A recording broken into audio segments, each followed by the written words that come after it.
Salam alaikum wa rahmatullah wa barakatuh. Bienvenue à tous, nous sommes très heureux de vous accueillir pour un nouvel épisode des podcasts LM proposés par la plateforme Les Musulmans. Des podcasts pour découvrir, se cultiver et s'inspirer.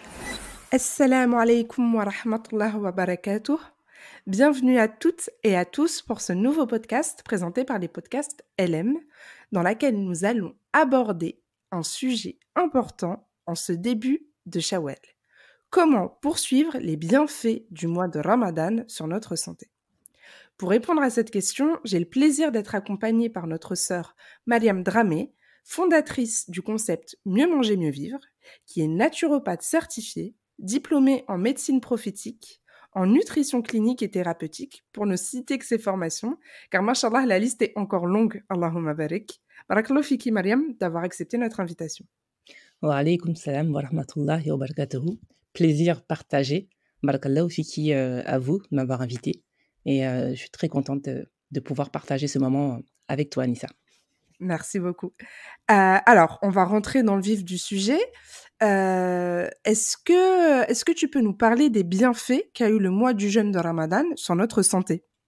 Bien sûr. Alors, le mois de Ramadan, alhamdoulilah, il est passé. On a jeûné, alhamdoulilah. On espère que l'année prochaine nous trouvera dans de bonnes conditions pour jeûner encore une fois. C'est vrai que au niveau de la santé, si on se focalise vraiment sur la santé, le mois de Ramadan, c'est vraiment il apporte beaucoup de bienfaits. Alors déjà, il faut comprendre en fait que le système digestif, c'est ce qui coûte le plus d'énergie au corps. C'est vraiment, ça coûte vraiment le plus d'énergie. C'est vraiment difficile la digestion, les différentes digestions qu'on a tout au long de la journée. Et c'est vrai que pendant ce mois-là, alhamdoulilah, le système digestif est au repos. Donc, on a, de toute façon, au cours de l'année, au cours de toute une vie, on est vraiment en excès, en général, au niveau de l'alimentation. Donc, je l'ai dit, le système digestif est sursollicité. Et donc, dans ce contexte-là, le mois de Ramadan, c'est vraiment une aubaine pour le corps. Voilà. Heureusement, alhamdoulilah, on a cette période où, pendant un mois, on va se priver volontairement de nourriture. On va pouvoir mettre le système digestif au repos. Donc, en fait, même au niveau scientifique, il y a énormément d'études qui ont été faites qui montrent les bienfaits du jeûne, de cette pratique. Pour citer seulement quelques bienfaits, parce que la liste est longue, on pourrait y passer toute une nuit à discuter de ça. Alors, comme j'ai dit, déjà, ne serait-ce que le fait que le système digestif il soit au repos, ça, c'est pas rien.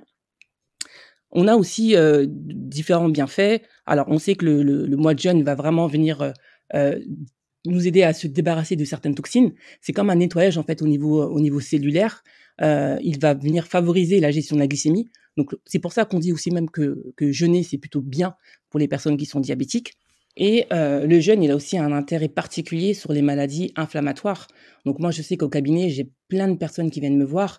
Ils savent très bien en jeûnant, alhamdoulilah, toutes les problématiques qu'ils ont, notamment les maladies inflammatoires, l'arthrite par exemple, et ben c'est vraiment des choses qui sont diminuées, atténuées pendant le mois de Ramadan. Et bien sûr, ça vient aussi favoriser la perte de poids. Quand c'est bien fait, bien sûr, évidemment. Voilà. Et après, il y a aussi d'autres bienfaits. Moi, je dirais, plus du point de vue d'une naturopathe, le fait de ressentir la faim et le fait de ressentir aussi la satiété. Ça, c'est des choses aussi, c'est des sensations aussi sur lesquelles on s'attarde pas trop dans le quotidien, dans notre vie actuelle. Et pendant le mois de Ramadan, on sent la faim. On sent la satiété. Et ça, c'est vraiment très important aussi. On en parlera un peu plus tard, Inch'Allah. Mais c'est aussi très important aussi. Barakallahu fiki, Mariam, pour ces éléments de réponse. Là, tu as pu revenir sur les bienfaits qu'a eu le mois du jeûne de Ramadan sur notre santé. Et je me demandais, du coup, à l'inverse, quels sont les effets des excès alimentaires sur notre santé? Oui, bien sûr. C'est une question très, très justifiée. Alors déjà, il faut comprendre, on part d'un constat. Aujourd'hui, on mange beaucoup trop. On mange vraiment plus que nos besoins. Ça, c'est un constat, malheureusement, c'est généralisé. Et c'est même pas que dans nos pays occidentaux, hein. C'est un problème aussi qui se passe aussi en Afrique, etc., etc. On laisse pas le temps au corps de digérer. On laisse pas le système digestif se reposer. C'est pour ça que tout à l'heure, comme je l'expliquais, vraiment, le mois de Ramadan, il est bénéfique et il est utile. Parce que si on doit au moins une fois dans l'année, un mois dans l'année, mettre le système digestif au repos, voilà. Donc, déjà, effectivement, on est dans ce contexte excès alimentaire, de surcharge, d'excès répété. On est toujours en train de manger quelque chose, on n'a pas fini une digestion, qu'on relance une autre digestion, etc., etc. Il faut comprendre déjà que Rien qu'en France, ou en tout cas dans les pays occidentaux, on parle d'un chiffre qui, moi, en tout cas, me sidère, 72 kilos de nourriture par an et par personne gaspillée. Donc là, on est vraiment dans la surconsommation, dans les excès, etc., etc. Ça, c'est vraiment un constat. Effectivement, j'ai envie de partager un deuxième constat. Pour moi, c'est super important de faire le lien entre les excès alimentaires au niveau de la santé, mais aussi au niveau de la foi. Voilà, nous, en tant que musulmans, on a aussi des devoirs, on a aussi des droits, etc. Et c'est vrai que ce sont des choses qu'il faut vraiment prendre en considération. Il y a un hadith qui d'ailleurs parle de ça et qui est très explicite. Le prophète Mohammed sallallahu alayhi wa sallam, il disait « Celui qui mange peu, donc dans le sens juste ce qu'il faut, son corps jouira de la bonne santé, son cœur sera pur, et celui qui mange beaucoup, donc dans l'excès, eh ben, il rend son corps malade et durcit son cœur. » Ça, subhanallah, c'est vraiment c'est fort en fait. C'est fort en apprentissage, c'est fort en enseignement.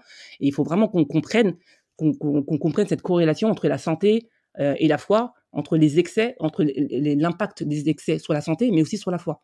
D'ailleurs, il y a aussi un verset qui parle de ça dans sourate Al-A'raf. Allah il nous dit et mangez et buvez et ne commettez pas d'excès, car il n'aime pas ceux qui commettent des excès. Donc là, on comprend très bien que nous, en tant que musulmans, on a un rôle à jouer au niveau des excès alimentaires, au niveau de la santé, au niveau de notre corps. Et voilà, donc ça, pour moi, c'est important de commencer par là. De toute façon, de manière générale, l'excès, il nuit en tout. Et nous, en islam, alhamdoulilah, on est la religion du juste milieu. Donc, on ne peut pas accepter l'excès, en fait, que ce soit l'excès alimentaire ou autre excès. On est la religion du juste milieu. Donc, pour moi, c'est vraiment très important de comprendre ça. D'un point de vue de la santé, alors, il y a beaucoup d'effets. À court terme, déjà, quand on mange beaucoup, à court terme, qu'est-ce qui se passe? On est fatigué. On a des troubles digestifs, que ce soit des ballonnements ou des remontées acides, que ce soit des problèmes, d'autres problèmes digestifs. On peut avoir des problèmes de peau. On peut avoir cette sensation de lourdeur, un manque de productivité. Quand on est au travail et qu'on a pris un repas trop copieux, on a du mal à démarrer après, on a du mal à réfléchir, etc., etc. Une somnolence. Donc ça, c'est vraiment les excès, c'est vraiment les effets des excès sur le court terme. Mais à long terme aussi, on a d'autres problèmes qui peuvent aussi survenir et des problèmes plus chroniques. Et là, ça peut amener aussi d'autres maladies. Donc, bien sûr, il y a tout ce qui est, bien sûr, augmentation de la masse grasse, donc prise de poids. On peut avoir des troubles du sommeil, une certaine résistance à l'insuline et bien sûr certaines pathologies qu'on connaît toutes, l'obésité, les diabètes de type 2, certains cancers aussi, et puis aussi les maladies cardiovasculaires. Donc ça, c'est vraiment super important. Et bien sûr, au niveau de la foi, encore une fois, il y a aussi des effets parce que, voilà, comme je l'ai cité dans le hadith et dans le verset, c'est vraiment des choses qui sont en l'encontre de notre religion. Et on le voit pendant le ramadan, hein, quand on mange trop, on a du mal à faire les prières, on a du mal à faire les actes d'adoration. Donc vraiment, ça a aussi un impact aussi sur notre foi, sur nos œuvres. Donc c'est super important à comprendre ça aussi. Barakallahu fiki pour ce rappel conséquent notamment parce que au moment où on enregistre ce podcast, on a quelques jours, l'Aïd est passé derrière nous et c'est vrai que l'Aïd, c'est une période pendant laquelle on célèbre et accompagné de repas plus ou moins raisonnables. Et quelles recommandations tu pourrais nous faire sur comment est-ce qu'on adapte notre alimentation pour continuer à bénéficier des bienfaits de ce mois de jeûne? Alhamdoulilah, on a jeûné pendant 30 jours. On a pu fêter et manger en famille. Comment entre guillemets, on ne gâche pas tout et comment on peut profiter de cette période post-jeûne pour continuer à prendre de bonnes habitudes alimentaires? Alors déjà, premièrement, effectivement, l'Aïd est passé, alhamdoulilah. C'est un moment de joie, c'est un moment de partage, on mange, il n'y a pas de problème. On profite de ce jour-là, on est dans de bonnes conditions, on célèbre. Donc ça, il n'y a pas de souci, alhamdoulilah. Mais c'est vrai qu'une fois que l'Aïd est passé, qu'est-ce qui se passe? Qu'est-ce qu'on fait? Ça, je suis totalement OK avec ça. Alors, tout à l'heure, j'ai évoqué le fait que pendant un mois dans l'année, alhamdoulilah, on peut mettre le système digestif au repos en jeûnant. Donc, est-ce que, si on réfléchit, est-ce que au niveau de toute une vie, ou même de toute une année, est-ce qu'un mois de privation peut équilibrer 11 mois de non-privation ou 11 mois d'excès? C'est pas possible, on est d'accord. Donc, effectivement, le mois de Ramadan, il est super important, mais à lui seul, il peut pas venir équilibrer 11 autres mois d'alimentation délétère. Donc le ramadan, il doit vraiment être un tremplin. C'est-à-dire que tout ce qu'on met en place, Inch'Allah, pendant le ramadan, ça doit perdurer après. Donc c'est vrai que ta question, elle est très pertinente. Qu'est-ce qu'on fait après? Donc, alhamdoulilah, après le mois de ramadan, on n'est pas livré comme ça à nous-mêmes, on n'est pas livré, on va pas repartir sur nos habitudes passées. On a ce mois-là, ce mois de Shawwal, qui nous permet de perdurer nos habitudes, qui nous permet aussi d'aller, voilà, de continuer les efforts qu'on a pu mettre en place pendant le ramadan, voilà, de jeûner, de prendre ce temps-là, alhamdoulilah. Et en plus de ça, il y a aussi des effets, il y a aussi une très grande récompense pour les personnes qui vont jeûner Shawwal. Mais d'un point de vue alimentation, effectivement, ça permet d'assurer une certaine transition et de pas voilà, couper du jour au lendemain comme ça. Le ramadan, il est fini, c'est fini, on repasse à la vie de tous les jours et on refait les efforts l'année prochaine. Donc, alhamdoulilah, déjà, on a ce mois-là. Profitons-en, jeûnons pendant ce mois-là et ce sera déjà très positif. Après, j'ai envie de dire aussi, le conseil que j'ai envie de donner pour répondre à ta question, comment on adapte l'alimentation pour continuer de bénéficier des bienfaits. Alors, j'ai envie de te dire, on doit vraiment se défaire des excès de manière générale. Ça, c'est vraiment c'est une réforme alimentaire. On est obligé de passer par cette réforme alimentaire, de réfléchir à comment on consomme, de se poser les bonnes questions, réfléchir à comment on consomme. Est-ce que je suis pas dans l'excès? Est-ce que je mange vraiment ce dont j'ai besoin? Et voilà, être très clair et très, très sincère avec nous-mêmes et bien sûr commencer par là et après effectivement se défaire des excès. Moi, j'ai un exemple tout simple. Pendant le ramadan, alors toutes les personnes qui sont un petit peu accros au café, au sucre, et cetera, pendant le ramadan, c'est difficile au début. Je parle notamment des accros au café. Je pense qu'il y en a pas mal qui se reconnaîtront. C'est difficile au début pendant le ramadan. On a mal à la tête, et cetera. Mais après, alhamdoulilah, on voit qu'on s'y fait. Voilà, pendant un mois, on passe de 8 cafés à finalement juste 1 ou 2 cafés, voilà, dans toute une journée. C'est possible. Donc le ramadan, vraiment, il vient prouver aussi que c'est possible de se défaire des excès. Alors c'est juste dommage qu'après, une fois que le ramadan se termine, qu'on repart sur ces excès-là. Voilà. Donc effectivement, il faut prendre cette conscience de l'alimentation sur la santé. Faut faire cette réforme alimentaire et puis tout simplement se défaire des excès. Pour moi, je pense que si on doit retenir une chose, c'est vraiment ça et vraiment considérer le ramadan comme un tremplin. Vraiment, c'est ça, c'est super important aussi. Barakallahu fiki, Mariam, pour ces recommandations. Et pour aller du coup un petit peu plus loin, c'est vrai que là, on est en sortie de Ramadan. Comme tu l'as dit, Shawwal, c'est une opportunité de pouvoir poursuivre ces efforts-là. Et comment les poursuivre, ces efforts-là, toute l'année? Même en sortant de Shawwal, quelles sont, si on pousse encore un petit peu sur ces recommandations pour faire en sorte d'arriver, comme tu nous le disais en début de podcast, en pleine forme, qu'Allah nous l'accorde, au Ramadan suivant. Amin. Alors effectivement, donc on vient de parler de Shawwal, c'est la première des choses. Alhamdoulilah, on est en plein dedans.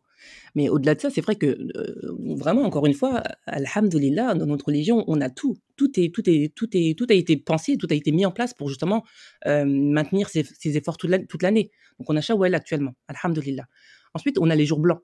On a toute l'année, tout au long de l'année, on a des jours blancs. On a 3 jours blancs par mois. Ça aussi, c'est des choses en fait qu'on peut commencer à mettre en place si c'est pas déjà fait. On peut commencer par jeûner un jour, etc., etc. En tout cas, il y a vraiment une certaine constance qu'on peut avoir toute l'année. Il y a des gens qui jeûnent toute l'année, que ce soit les jours blancs, les jours sunna aussi. Alhamdoulilah, encore une fois, on a 2 jours sunna. Pourquoi ne pas jeûner un des 2 ou alors les 2 si on s'en sent capable. Mais j'ai envie de dire qu'au-delà de tout ça, donc là, ça déjà c'est pour dire que il y a d'autres façons de jeûner toute l'année. Il n'y a pas que le mois de Ramadan. On peut jeûner toute l'année effectivement et maintenir ses efforts toute l'année. Ça fait du bien. En plus de jeûner, ça fait du bien au mental, ça fait du bien au corps. Mais au-delà de tout ça, même si on ne jeûne pas forcément toute l'année, moi, s'il y a une chose à retenir, c'est vraiment, on doit aussi être sensibilisé et faire attention à la quantité et à la qualité d'alimentation ingérée aussi. On connaît tous les hadiths qui nous enjoignent en fait à manger un tiers d'eau, un tiers d'air et un tiers de nourriture.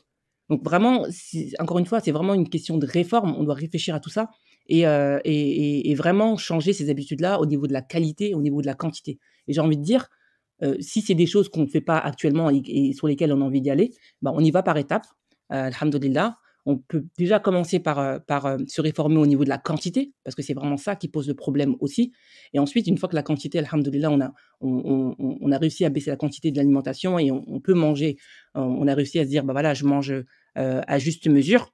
Bah, là, on va s'attaquer aussi à la qualité parce que ça aussi, ça fait aussi des dégâts au niveau de la santé aussi. Mais d'abord, voilà, chaque chose en son temps, la quantité, puis la qualité, inch'Allah.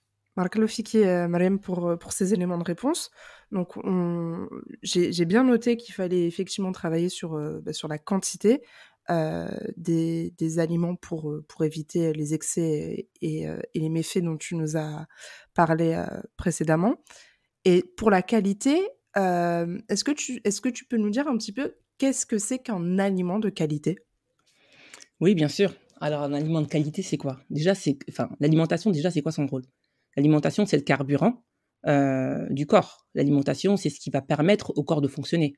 C'est le fait de manger qui va apporter les nutriments au corps et ces nutriments vont aller dans les cellules et cetera et faire que le corps, fonctionne correctement.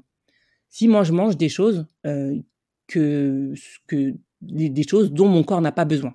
En fait, c'est pas apporter au corps les nutriments nécessaires dont le corps a besoin. Donc par exemple, si je mange, des biscuits ou des fast-food et cetera, moi mon corps il a pas besoin de ça. Mon corps il a besoin de certains nutriments, il a besoin de magnésium, de fer, de protéines et cetera pour pouvoir fonctionner correctement. Donc en fait, la qualité, quand je parle de qualité au niveau de l'alimentation, c'est d'apporter ce dont le corps a besoin, donc les nutriments dont le corps a besoin, c'est d'éviter tout ce qui va être effectivement, calories vides. Les calories vides, c'est des choses qu'on va manger, mais le corps, il n'en a strictement pas besoin, en fait. On va même pas l'assimiler, l'absorber pour s'en servir. C'est vraiment du gaspillage, en tous sens, en fait. Donc là, clairement, on va faire attention effectivement à ce qu'on a dans l'assiette. On va plutôt partir sur des aliments, plutôt bruts, tant que possible. On va éviter tout ce qui va être, alimentation, industrielle.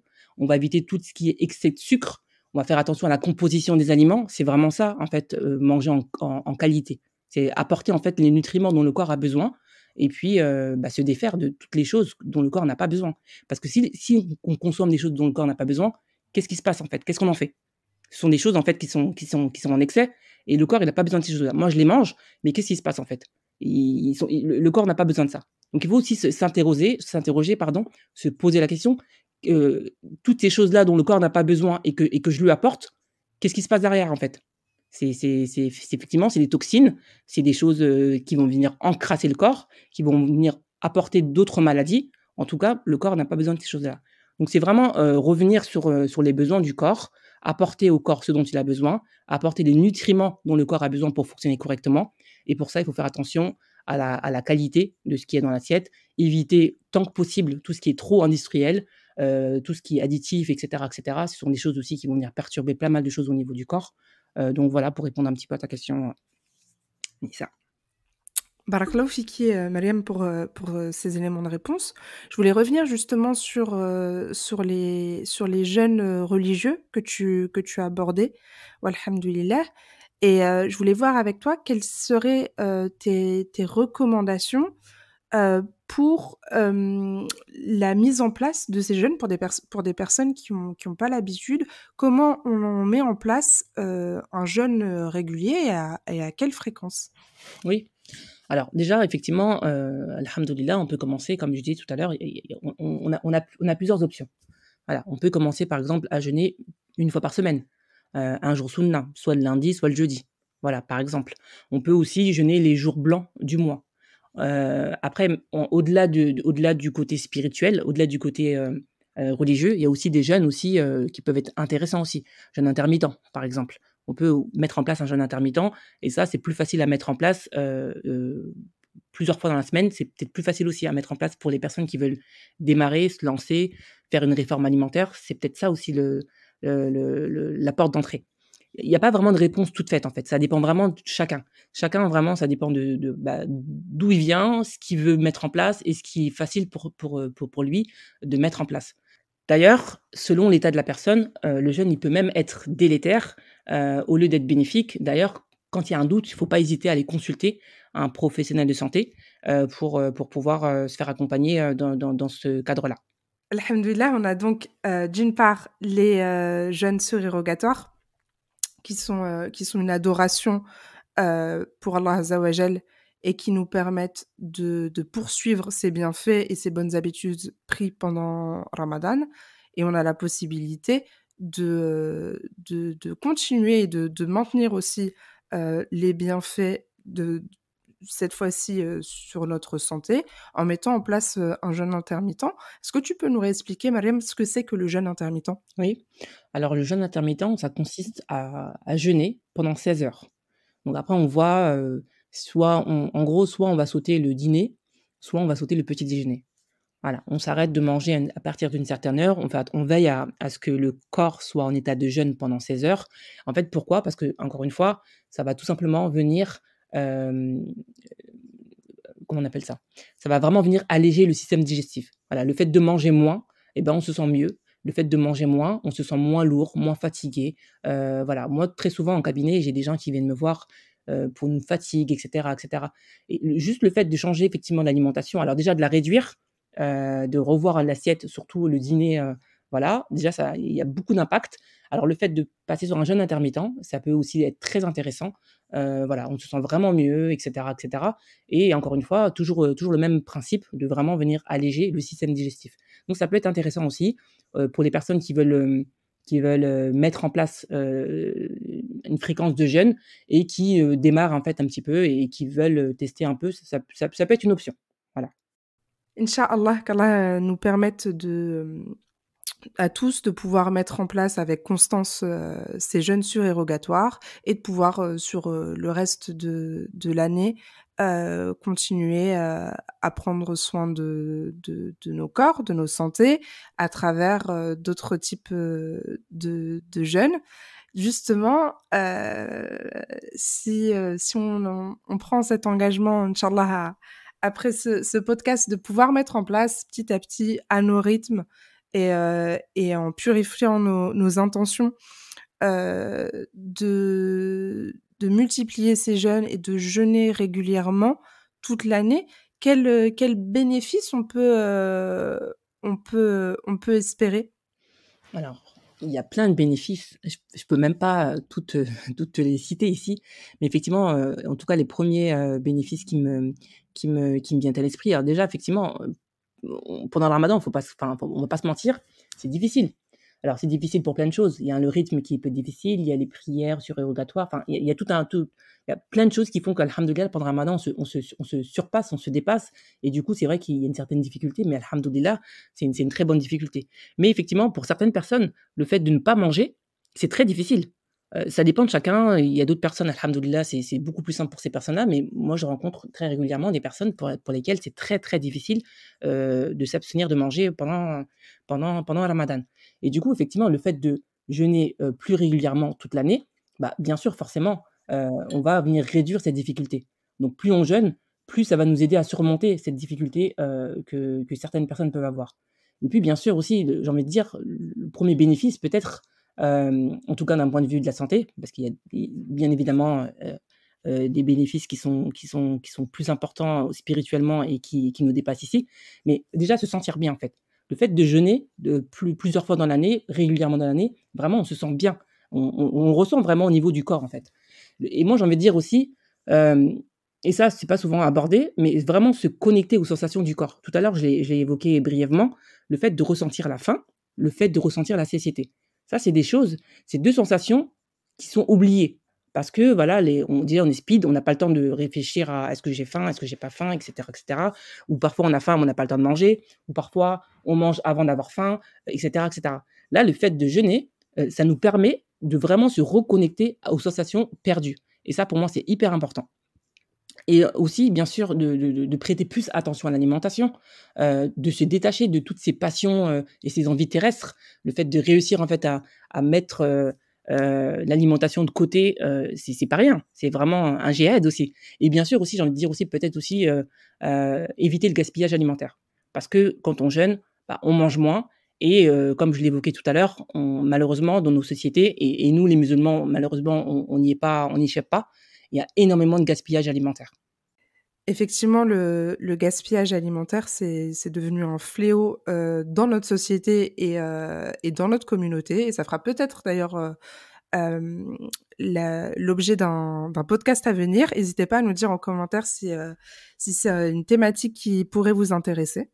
En tout cas, barakallahu fiki, Mariam, pour ces informations précieuses et le temps que tu nous as accordé. On espère te retrouver bientôt pour d'autres contenus, Inch'Allah. Pour nos auditeurs qui te découvrent aujourd'hui, où est-ce qu'ils peuvent retrouver ton travail et tes recommandations ?